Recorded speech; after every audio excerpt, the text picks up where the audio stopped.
Good morning बच्चों। Discuss करेंगे energy stored in a capacitors. Electrostatics का एक इम्पोर्टेंट टॉपिक है और लास्ट टॉपिक है। फिजिक्स के लिए भी इम्पोर्टेंट है और ट्वेल्थ के लिए भी। Energy stored in a capacitors, ठीक है।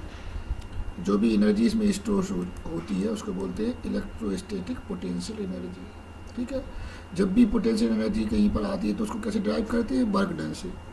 इसके अगेंस्ट वर्क करना पड़ रहा है। हमेशा आपने देखा होगा फिजिक्स में वर्क डन को कैलकुलेट करते वो किसके बराबर हो जाती है? पोटेंशियल एनर्जी के बराबर हो जाती है। When a capacitor is charged bye a battery, work is done by the battery at the expense of its chemical energy. This work done is stored between the plates of the capacitor in the form of electrostatic potential energy, ठीक है। मतलब जो battery द्वारा work किया जाएगा charge को store करने के लिए, वो वर्क किस में स्टोर हो जाएगा? Electrostatic potential energy of the capacitors, ठीक है। स्टार्टिंग में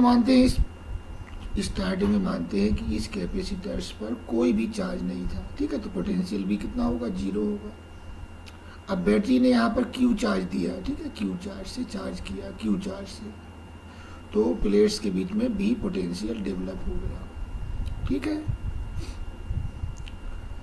अब हमें कोई additional small amount of charge इस पर ट्रांसफर करना है, तो जो पोटेंशियल बना है V वो इसका अपोज करेगा, ठीक है। इस V के अगेंस्ट बैटरी को कुछ वर्क करना पड़ेगा। वो वर्क किस में कन्वर्ट हो जाएगा? पोटेंशियल एनर्जी में। तो मैथमेटिकली क्या करेंगे? पहले हम वर्क डन फाइंड आउट कर लेंगे। Let Q be the charge on the capacitors and B be the potential difference its plates at any instant, ठीक है। किसी टाइम पर जो उसमें चार्ज Q था और प्लेट के बीच में जो पोटेंशियल था वो B था। Then the small work done is given an additional charge dQ, मतलब Q तो पहले से उस पर है, अब हमें dQ और ट्रांसफर करना है, तो कुछ small amount of work done करना पड़ेगा इस B के अगेंस्ट। ये B क्या करेगा? उसका अपोज करेगा, चार्ज को आने नहीं देगा, ठीक है। तो इसमें होगा क्या? क्योंकि जब प्लेट ऐसे मान लेते हैं कि पहले से पॉजिटिव चार्ज है, इस पर एक और पॉजिटिव लाना पड़ेगा, तो क्या लगेगा? फोर्स ऑफ रिपल्सन, ऐसा भी कह सकते हैं। तो डी डब्ल्यू इक्वल टू क्या हो गया? V into D Q. W आपने पढ़ा था पहले ही, वर्क डन क्या होता? V into D Q. तो V इक्वल टू क्या था? W अपॉन क्यू, तो यहाँ उससे बन जाएगा V इक्वल टू क्या होता है? Q upon C into D Q, ठीक है। तो डी क्यू चार्ज ट्रांसफर करने के लिए कितना वर्क डन करना पड़ा? dW, ठीक है। लेकिन जैसा कि डायग्राम में दिया है, इसमें प्लस क्यू चार्ज ट्रांसफर करना है। टोटल चार्ज कितना है? Plus Q. तो क्या करना पड़ेगा?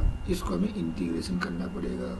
W इक्वल टू क्या हो जाएगा? लिमिट इंटीग्रेशन, पहले 0 था और लास्ट में कितना हो गया? Q। Small amount of work done कितना है? dW, उसको इंटीग्रेट कर देंगे, dW की वैल्यू पुट कर देंगे, कितना है? Q upon C into D Q, ठीक है। C बाहर क्यों आ गया? क्योंकि कांस्टेंट है, यहाँ पर केवल Q रह जाएगा। कितना सिंपल सा डेरिवेशन जानते हैं हम, क्या होता है?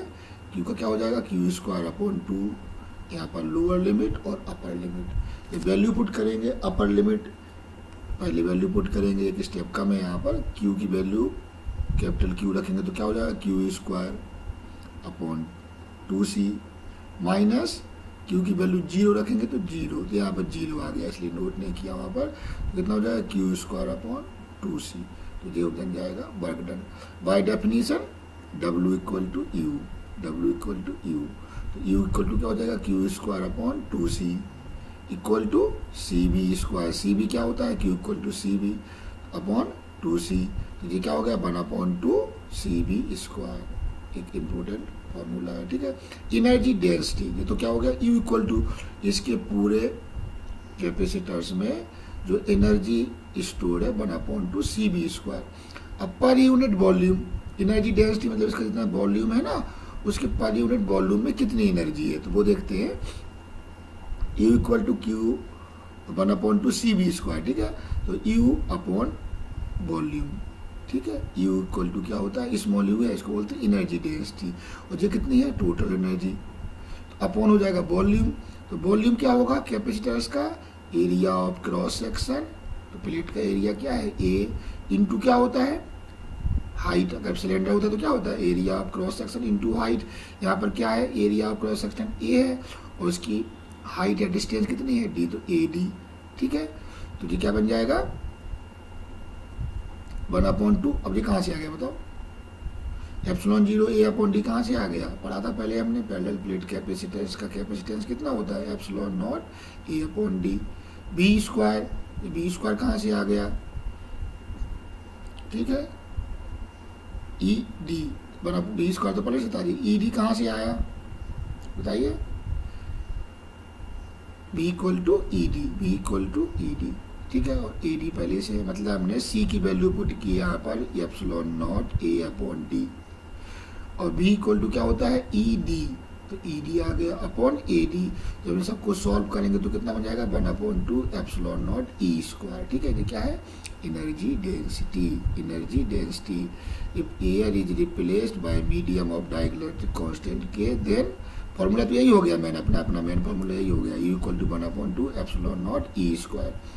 अब अगर एयर को किससे रिप्लेस कर दें, के से, तो क्या होता है, 1/2 C डैश और B डैश दोनों चेंज होंगे, तो इनकी जब वैल्यू पुट करेंगे तो C क्या हो जाता है, K टाइम्स इंक्रीज हो जाता है, तो KC हो गया, और B K टाइम्स कम हो जाता है, तो कितना हो जाएगा, जब इसको सॉल्व करेंगे तो U/K, तो एनर्जी होगी वो K 1/K टाइम्स हो जाएगी, ठीक है, या K 1/K टाइम्स कम हो जाएगी, ठीक है, डिक्रीज हो जाएगी।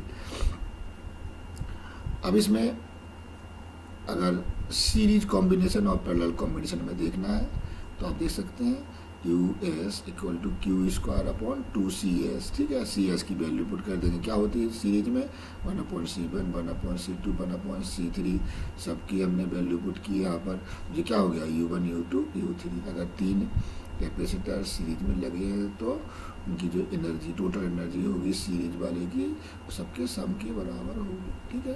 पैरेलल कॉम्बिनेशन में देखते क्या होता है, U 1/2 CP B², यहाँ पर होता क्या है, CP C1 + C2 + C3 B² सबका मल्टीप्लाई हुआ, कितना, ये भी क्या हो जाएगा, सम हो जाएगा, मतलब टोटल एनर्जी पैरेलल कॉम्बिनेशन में तीनों के सम के बराबर होगी। सिमिलरली सीरीज में भी सम के बराबर होगी, ठीक है। तो ये क्या था अपना, एक energy stored in a capacitors.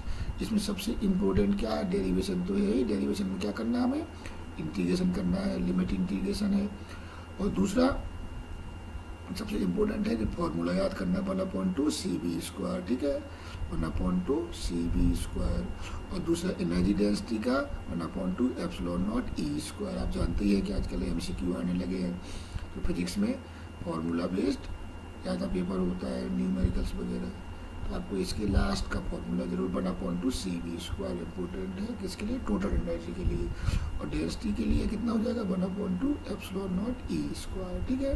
Thank you.